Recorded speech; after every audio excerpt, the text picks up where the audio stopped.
รับสบายดีหมู่เพื่อนสุขคนคงเกมมันสบายดีชาวยูทูบเบอร์สุขคนมื้อนี้มาพบกับสวัสดิ์สวิงอีกแล้วมื้อนี้เนาะสวัสดิ์สวิงจะมาห้องเพลงคิดฮอดสาวพรทุกคนน่าจะรู้คิดฮอดสาวพรตอนนี้น้องนอนหรือยังคืนนี้ยังบ่ได้ฟังเสียงเพลงดังๆทำมาเข้าเห็นตอนน้องไลฟ์สดอดบ่ไหวโทรไปหาส่งดูจากลมมียังบ่ฮู้แต่ว่าอ้ายถึงใจแทง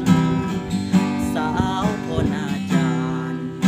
รู้ไทยจากบ้านได้บ่เงินค่าดอกของอ้ายบ่พอ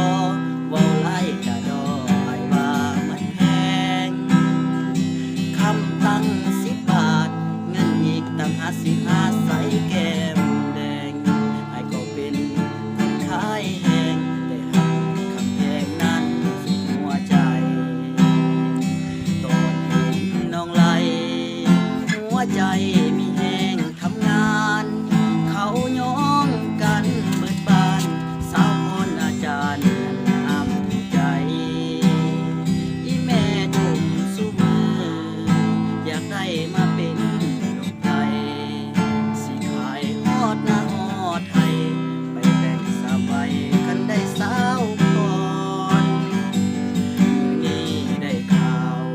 ว่าน้องสาวบ่มีบัตรเติมเงินสิบ่มาไล่อีกตั้งเดิน3-4 มื้อครึ่งที่ทอดดีพร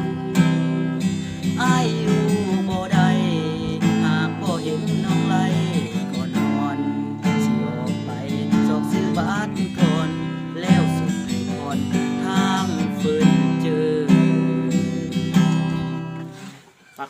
ทุกคนกดไลค์กดแชร์กดติดตามเด้อเพื่อเป็นกำลังใจเสียงห้องเพลงในคลิปต่อไปถ้าอยากให้ห้องเพลงยังสามารถคอมเมนต์ใต้คลิปใดเจอกันคลิปหน้าบาย